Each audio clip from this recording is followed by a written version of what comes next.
गैर कानूनी तारकीन वतन के खिलाफ कार्रवाई जारी है। और जिन सब इसको किस तरह से देख रहे हैं, ये क्या ट्रम्प साहब से इंस्पायर होके वहां से इन्फ्लुएंस आया है, डोमिनोज इफेक्ट हुआ है कि यहाँ पे भी कहा जा रहा है कि जो इलीगल इमिग्रेंट्स हैं बांग्लादेशी और रोहिंग्यंस, उनको निकाला जाएगा, या ये फिर एक बस। और इस वक्त क्योंकि सबसे बड़ा क्राइसिस और इशू पूरी दुनिया में जो चल रहा है वो अमेरिका में प्रेसिडेंट ट्रम्प के एग्जीक्यूटिव ऑर्डर्स हैं, उनके ऊपर स्टंट है इलेक्शंस के लिए कर रहे हैं। जब से अमेरिका को इंडिया की जरूरत पड़ी है सख्त, और जब से इंडिया और अमेरिका के दरमियान मुख्तलिफ मुआहदात हुए हैं, जब से इंडिया को चौधरी बना के चाइना कंटेनमेंट के लिए यहाँ बिल्कुल तैयार किया जा रहा है उसको, तो उस वक्त से लेके अब तक जो भी चाहे वो ह्यूमन राइट की वायलेशन करे या वो अपनी के खिलाफ वायलेशन करे, इतना ये रिपोर्टें तो सारी मौजूद हैं जो हम गुफ्तगू कर रहे हैं। दस्तावेजाती सबूत मौजूद हैं ह्यूमन राइट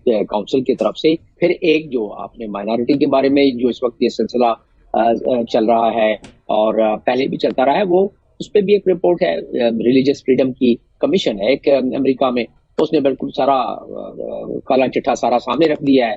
लेकिन असल चीज ये है कि ट्रम्प से तो इंस्पायर जाहिर है थोड़ा बहुत और ज्यादा हो गए हैं, लेकिन ये उससे पहले भी वो यही कर रहे थे। अब उन्हें कोई रोक टोक नहीं होगी, तो इसलिए इसकी वजह से वो नेशनल अपना रजिस्टर उन्होंने किया हुआ है, जो कि सिटीजन नेशनल रजिस्टर सिटीजन का, इसी तरीके से उन्होंने सिटीजनशिप एक्ट दूसरा बना लिया। अमित शाह का जहां तक ताल्लुक है, अमित शाह तो अपनी आरएसएस के जो मतमाय नजर होता है, जो उसकी टोन और टेक्सचर होता है, उसके मुताबिक बात किया करते हैं। उससे पहले उन्होंने बहुत सारी हर्जा सराई की है पाकिस्तान के बारे में।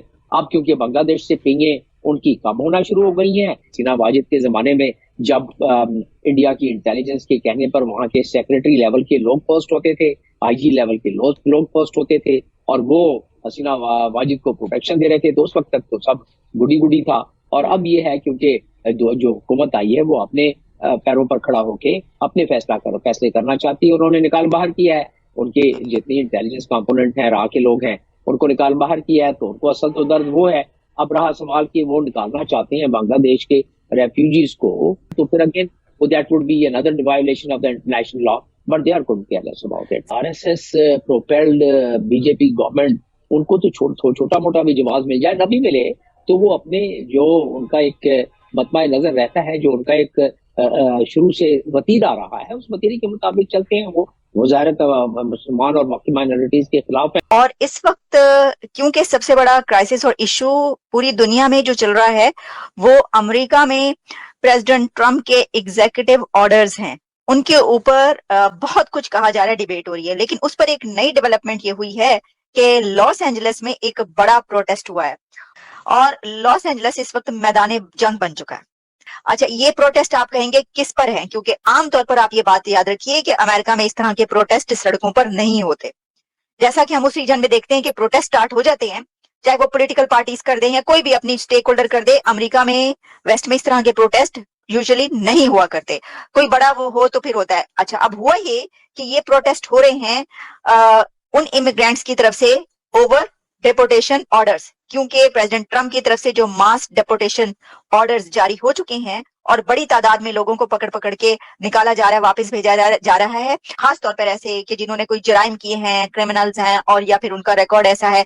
लेकिन जो ये सारा जितना भी इसमें प्रोसेस है वो इलीगल इमिग्रेंट्स का, जो कि अनडॉक्यूमेंटेड है।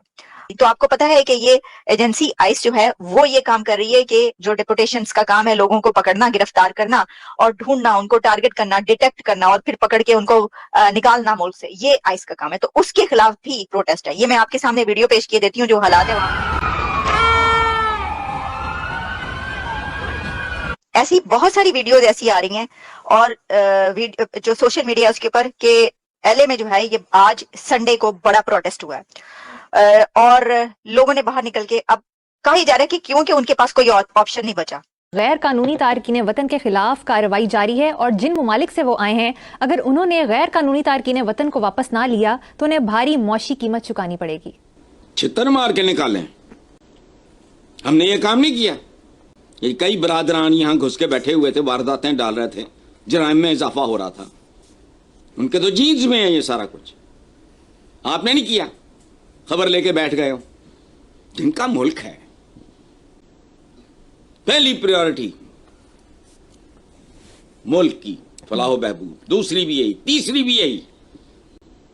करने क्या आते हैं हुक्मरान? तो दोस्तों, अमेरिका ने जैसे परप्रांतियों को भगा दिया है और वैसे ही इंडिया ही कर रहा है बांग्लादेश के साथ। जो बांग्लादेशी जो इलीगली रह रहे हैं इंडिया में उनको भगा रहा है। इसी वजह से पाकिस्तानी सुनना पड़ रही है। देखते हैं क्या कुछ होता है। बने रहिए हमारे साथ अगली वीडियो में। धन्यवाद।